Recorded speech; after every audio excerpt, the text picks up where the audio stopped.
Last night, we had the Crisis Bowl, what should have been a get-right game for both teams, really, between the Memphis Grizzlies and the Dallas Mavericks. And guess what? The Mavs, 15th seed in the Western Conference, one of the worst teams in the NBA, they got crushed. Dallas Mavs fans down bad. And boy, we've got one of the all-time epic crash outs that we're going to take a look at here. I'm Trevor Layton. This is the Basketball Bulletin. Make sure you subscribe right here to the channel. Turn on those notifications as well. Joining me is Donnie Freeman.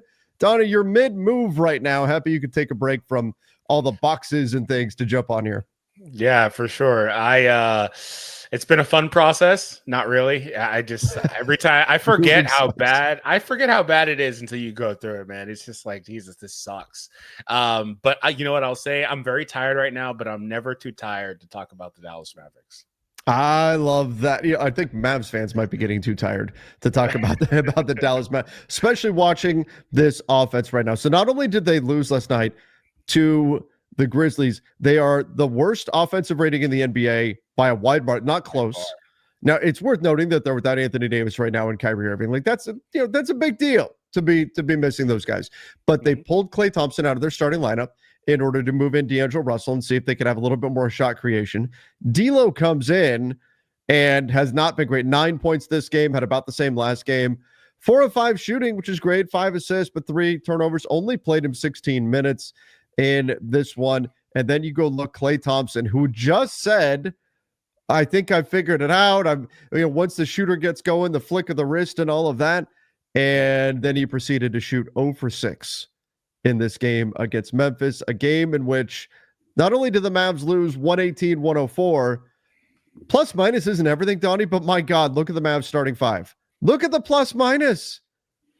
They're all minus 20, minus 28 for D'Angelo Russell. This team, not only are they down bad, not only has this been a disaster so far for the Dallas Mavericks, but they're just about unwatchable right now.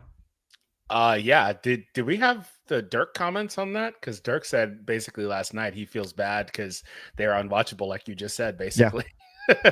So it's because they just, and I know this is rocket science at this point, shocker, right? But they don't have enough creation. They don't have offense. I mean, they leaned a little bit too heavily into other different avenues of this team building in terms of like too much size, defense, things like that. But it's funny because they still get exploited in the paint, even when they've had AD out there. They're still not this juggernaut defensively like they want it to be. Mm-hmm. They don't mesh. They're not exactly what the vision was, but that's not surprising given that the person put it together had the vision of trading a generational offensive superstar. So, well, not only that, here's Dirk's comment. I feel bad for my Mavs fans. And by the way, we're going to get to, it went away. We're going to get to the all-time crash out in just a moment here. But saying, I feel bad, Dirk Nowitzki, a Hall of Famer, saying, I feel bad for my Mavs fans here. Like, that's how bad to watch, man. It's tough to watch them. It's just clunky. They can't shoot. They can't score. It's bad. And for Nico Harrison to say, now fans are starting to see the vision when he had a 1.8% chance of winning the lottery, and it just happened to hit.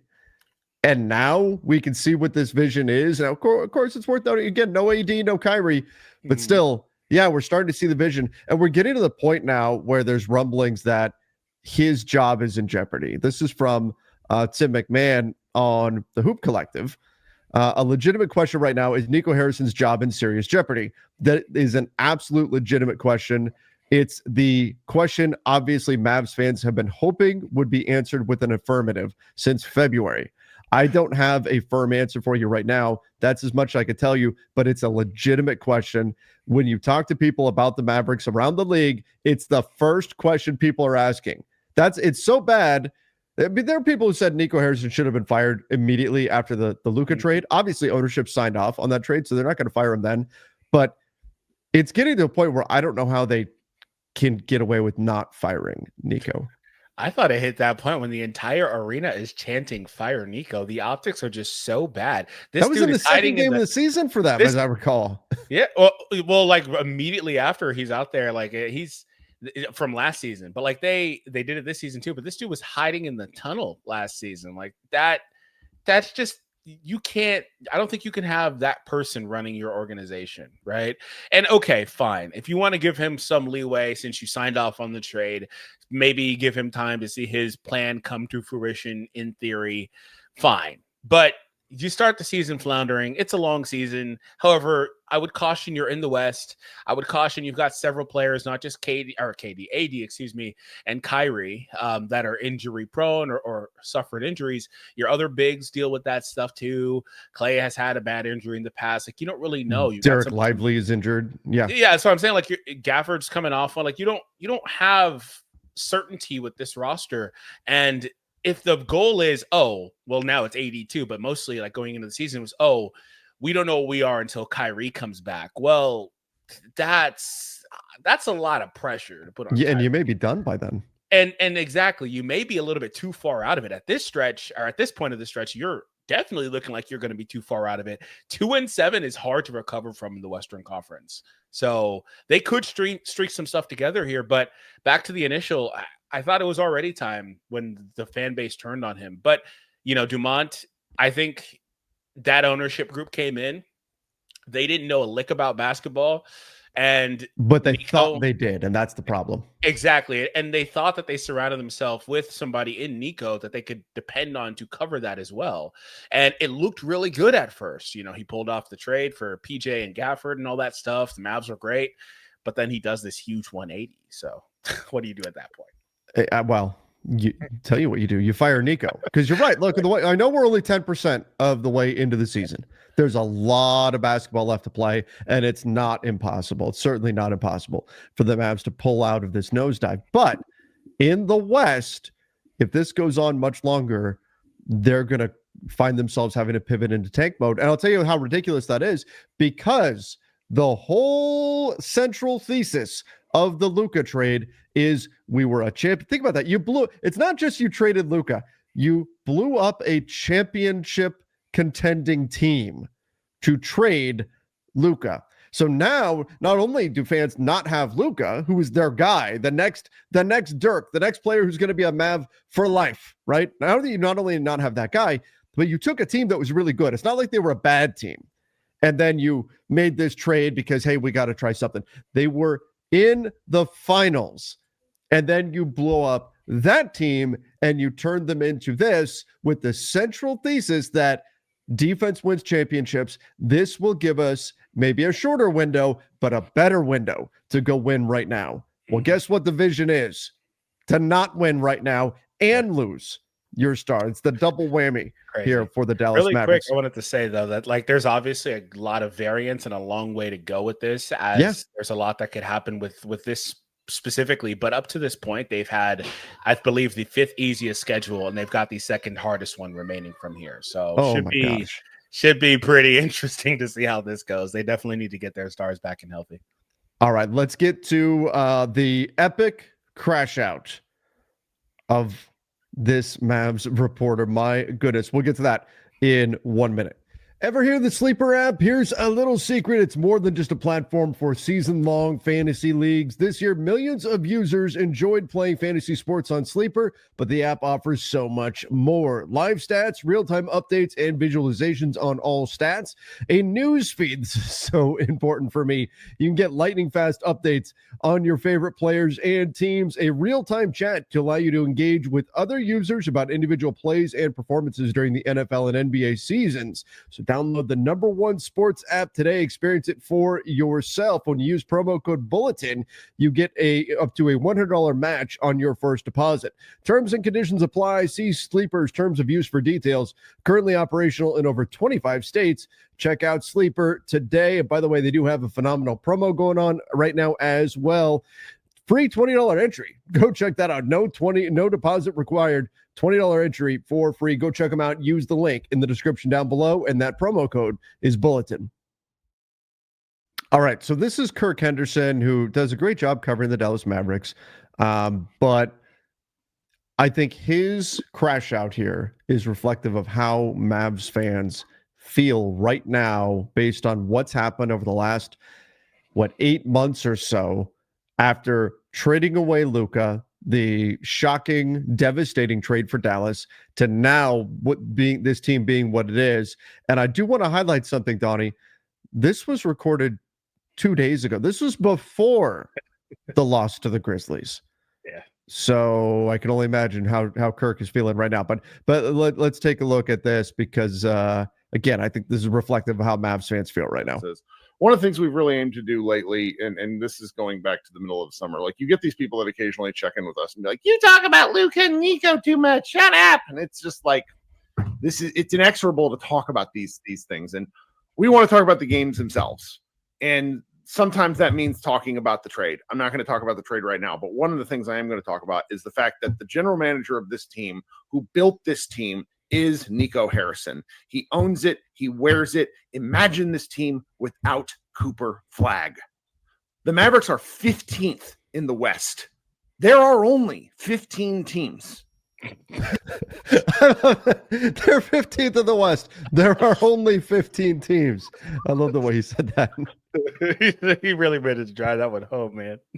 Oh, this is the group that he has put together. He owns and wears this more than Kidd does, because there were opportunities to do things in the summer, to shore up the guard depth, to do anything. This is a damn near second apron team that is dead last in the West. You spoke earlier that this is probably the time where the Mavericks should, sort of settle. Donnie, real quick, that's something we should have mentioned. Not only are they unwatchable, not only did they rip their fans' hearts out by trading Luka, they're also expensive while doing it. That's crazy. Because they want to win now. Yeah. Win now. Defense wins championships. See the vision. Settle up and start preparing for the future. They won't, because a gigantic loser named Nico Harrison will stay in that position and burn the ships behind him as he tries to figure out what to do next. He is trapped in a room or playing golf, not giving a shit about this team. Whatever he is doing, it's not enough, and he needs to go as soon as possible. I've not talked about him for a long time because I know realistically it's not something that's going to happen. But that loser has to go. He destroyed a championship-level team because he doesn't know how to have a conversation like a human being. He thinks he understands how basketball is played in the year 2025 and assembled a team of non-shooters that played all power forwards for a series of games. What in the fuck are we doing? This is stupid. This is insulting to all fans. This is insulting to shareholders of the team. Keep in mind, Kirk covers the team professionally. Can't wait for whatever nonsense Mark Cuban starts DMing people being like, oh. What's that? So that's like if Jovan did a video blasting the Lakers, right? Right. Exactly. Or you actually, you got on and did it. Yeah, exactly. It's like if I went on and started doing like fake phone calls to Rob Pelinka or something. I don't know. Oh. Well, I knew this all along. As he waffles back and forth between supporting the team and talking shit behind their backs. This is so stupid. Like we invest a lot of time in this. Everybody that watches 82 basketball games a year invests a lot of time in this. And the team that this chuckle fuck has put together is the worst basketball team by a country mile that anybody could have envisioned. I've never heard that. That's the most creative name calling I've ever heard. I've never heard that before. I've never heard that. That's crazy. Oh. I hope we don't get dinged for the language. Sorry, everybody. Oh my god. We secretly thought they were going to be bad. We didn't really talk about it too much because it's not fun to talk about them being bad. This was not in my range of options. 15th in the West was not there. And because of that, I don't know what to do with myself. I'm fucking furious. Again, he's much more on the fan side than the reporter side, of course. But I mean, it would sure. I mean, hosts a Mavs podcast and all that sort of stuff. Mavs Moneyball and Pod Maverick does all this stuff. So I mean, I think that's just, first of all, very creative wording there. No question. But I do think, as from an outsider's perspective, we laugh and it's funny and all that because of, he is completely crashing out here. But I think it's also in a way sad because it's reflective of how a lot of Mavs fans feel. I mean, he's just exasperated and so frustrated that he feels like his team is being taken away from him by Nico Harrison. Yeah, no, I agree. That is, I think he spoke for all Mavs fans when he said that this chuckle needs to get fired, like right now. Like, get him out of here. Like I can agree, man. But like I said, in all seriousness, earlier in the video, like I thought it was time when the entire fan base turned on the organization. They were bringing coffins to the arena. Like, what do you do with that?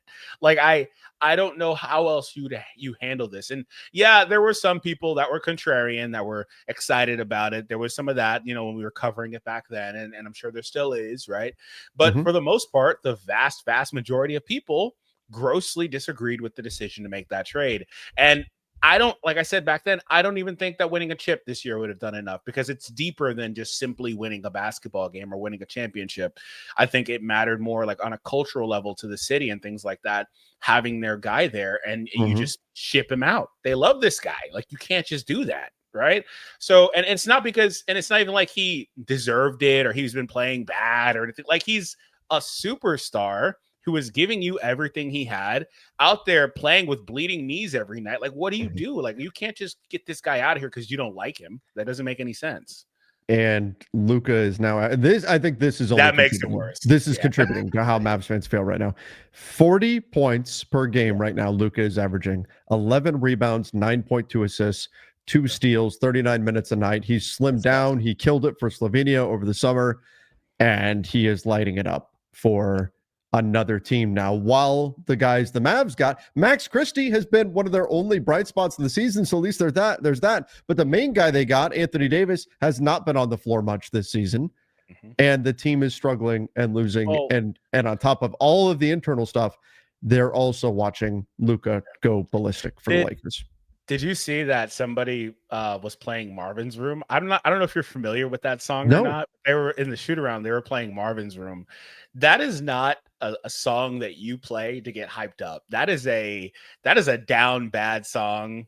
You got to listen to it. Well, maybe you don't want to if it's by Drake. I don't know if you listen to Drake music or anything that's modern. I don't, like but I will give it a listen just to get a sense. You should. Yeah, somebody was in there blasting that. And it's a great song in my opinion. But that just personifies, people listening obviously familiar with it, just personifies like how it is there. And then we had Clay saying, man, I wish I missed that guy, on the sideline the other day when they were talking about, or they had, I think, a jersey on or something like that. Like, it's just, the vibes are also bad around the team, right? And obviously winning cures all in terms of that, but it's all just bad. So I think ultimately you need to fire Nico. I think you need to blow this up. I think you need to just build around Coop, get young. The good news is, if you keep this trajectory up, you're going to be another lottery team, and you'll probably get another really high pick. So, assuming they have their pick anyway, they do. So they do. So they have their pick. That's a saving grace, right? They could get a high pick. But again, imagine the crow that Nico Harrison would have to eat. Yeah, you got to fire him first. If you got to get somebody else in there. Yeah, if you get to a point, and we may be there, where you have to blow up this team. Yeah. When this team was put together to win right now, when you traded away your guy in Luka so you could win right now, if this team that you put together is now so bad and can't win right now that you have to pivot into a rebuild and trade away your veterans, that's one of the biggest collapses and worst failures I think we've ever seen. Yeah. Especially to go from a championship team to this. So if that happens, there's no way you can allow Nico Harrison to oversee that rebuild. He rolled the dice, and right now it's looking like it did not go his way at all. And again, a lot of basketball left to play, but good Lord, Matt, I'm at a point where I just empathize with or sympathize with Mavs fans. I mean, this is rough. This is really rough. Yeah, and I don't want to be hyperbolic. Yeah, there is quite a long way to go. Eventually AD will get healthy. Eventually Kyrie will be healthy. You just have to hope at that point that, Clay has had positive regression, which I would say is extremely likely, because we have a very long runway for Clay. And we know what he is, right? But unless he just hit that cliff, I guess. That happens to guys in their mid-30s. Maybe it's happened to him. I guess we'll see. But there's quite a lot of basketball left. But regardless of what they wind up doing for the rest of this season, my opinion isn't going to change. Unless they somehow, some way, miraculously get a chip, my opinion isn't going to change. They could make it to the conference finals.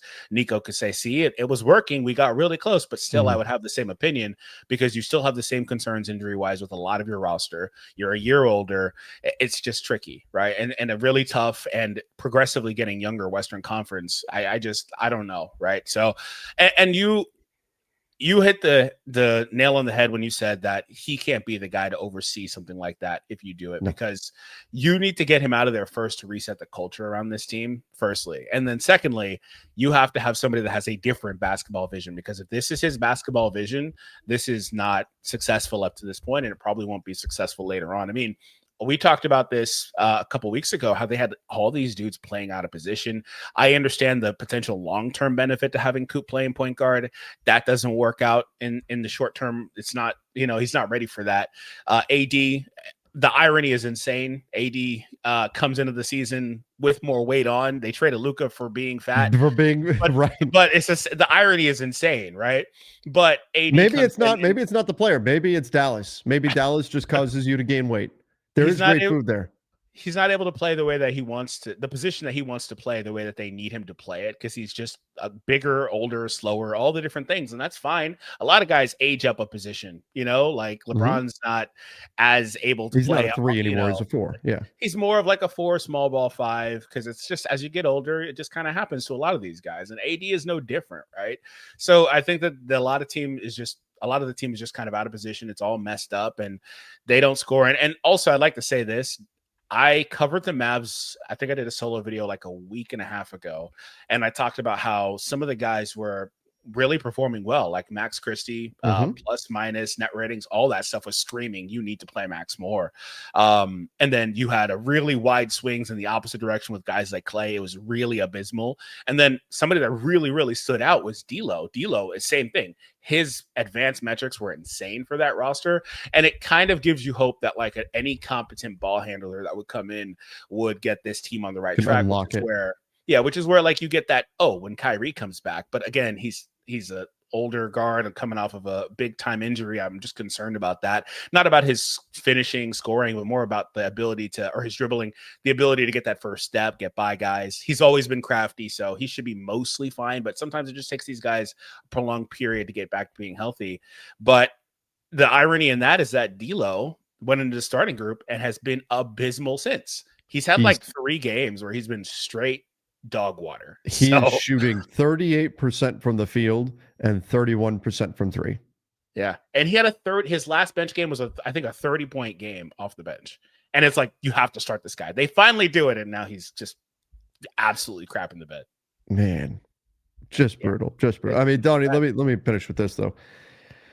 When Nico Harrison gets fired, there is one course of action for him and one course of action only.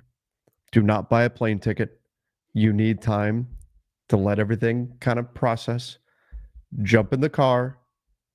There is one place for you to go. One place where you'll be accepted and welcomed with open arms. Take the 21-hour drive, according to Google, and head out to LA. You will get a hero's welcome there, Nico. I could say that. Use the drive to clear your head a little bit. And arrive in Los Angeles, go have coffee with Rob Pelinka. It's probably about the safest place for him right now. I was going to say that really quick on D'Lo, he had one more game off the bench. But anyway, with Nico, if and when he gets fired, he is the quintessential, we're never going to hear from this guy again. Like, I think he's just going to fade away and we'll never hear from him again. Because I don't think that like basketball organizations will, like ESPN or something, will want to bring him on or anything like that. I think he's certainly like NBA front offices. Yeah, no, I think we're never really going to hear from this guy again whenever he's done. If this continues on this trajectory, if he wins somehow, some way, but Yeah, I'd agree with that. Agree with that. All right, everybody. A lot for the Mavs right now, for Mavs fans. They lose the Crisis Bowl badly to the Memphis Grizzlies, get crushed where do they go from here? Tonight, they take on the Washington Wizards. I have no confidence that Dallas is going to win that game, even against a team like the Washington Wizards. And if they don't, my God, it's kind of a no-win in a way, because if they win, people say, well, it's just the Wizards. But if they lose... Wait. Who's got? I mean, they're like one game apart from each Dallas other. is a 5.5-point favorite, by the way, in tonight's game, despite it being a Wizards home game. Really quick, who's got the better offense and better defense between the two? I'm curious about that. Well, the Wizards have to have the better offense. I mean, literally, the Mavs have the worst offense in the NBA. So there you go. So that's right on there. So like, if it's even close on defense, then I don't know. I may be betting on the Wizards today. Dallas is a 5.5-point favorite right now. I think that the sentiment is that they will somehow find a way and get this done. But the Mavs, Anthony Davis is still out. Dirk Lively looks like he's doubtful. Kyrie Irving, of course, out. And then for Washington, Lively's always hurt. Oh, Keyshawn George is day-to-day. Chris Middleton is out. Bilal Coulibaly is out. So that could be what, if Keyshawn George is not available, that could be a big thing too for Washington. But bottom line, if the Mavs drop this game, I don't know. I would say it can't get any worse. Losing to the Wizards would make it worse. But wait, you have two max superstars on the sidelines. Just wait till they come back. Wait till Trevor Ariza gets. You can't judge this team till Trevor Ariza Oh returns. my God! Stop it! Just stop. All right, everybody. Give us your thoughts in the comments down below. Till next time. See ya and stay safe. Sorry, Mavs fans. But wait, maybe, just maybe, a little bit of life for Mavs fans just broke. Because, of course, right as we stopped recording, Mark Stein reporting Anthony Davis has been upgraded to questionable for tonight against the Wizards. Maybe explaining why the Mavs are a 5.5-point favorite. Somebody knew that could have. Usually, if you get upgraded day of, that's a pretty good sign that you're going to ultimately play. Yeah. Donnie, could this be, after all this whole show, we did almost half an hour about how down bad the Mavs are, could this be a slight silver lining, a positive here for them? Anthony Davis could be making his return tonight. Let Mavs fan tell it, then no. The answer is absolutely not. This is a must-win game for them. As funny as it sounds, they need to win these games that are easy, that the quote-unquote easy games. They can't afford to lose this game, right? Nope. Falling deeper in the standings, that means that when you actually try to get your comeback going with Kyrie, you've got one less of these easier games. They need to try to win this one. So I would say it is obviously a good silver lining that AD is coming back. We knew that he was going to be coming back relatively soon, and thankfully it seems like it's potentially sooner than later, but must-win game already. So, man, Mavs fans right now are probably thinking, great, now we can feel even worse when they still lose. Can you imagine? Oh, there's just no way. They have to win this game. They have to. They have to win this game. All right. We'll be right back here if they lose. This time, they lose. We'll be right back here. This time, really, though. See ya. And stay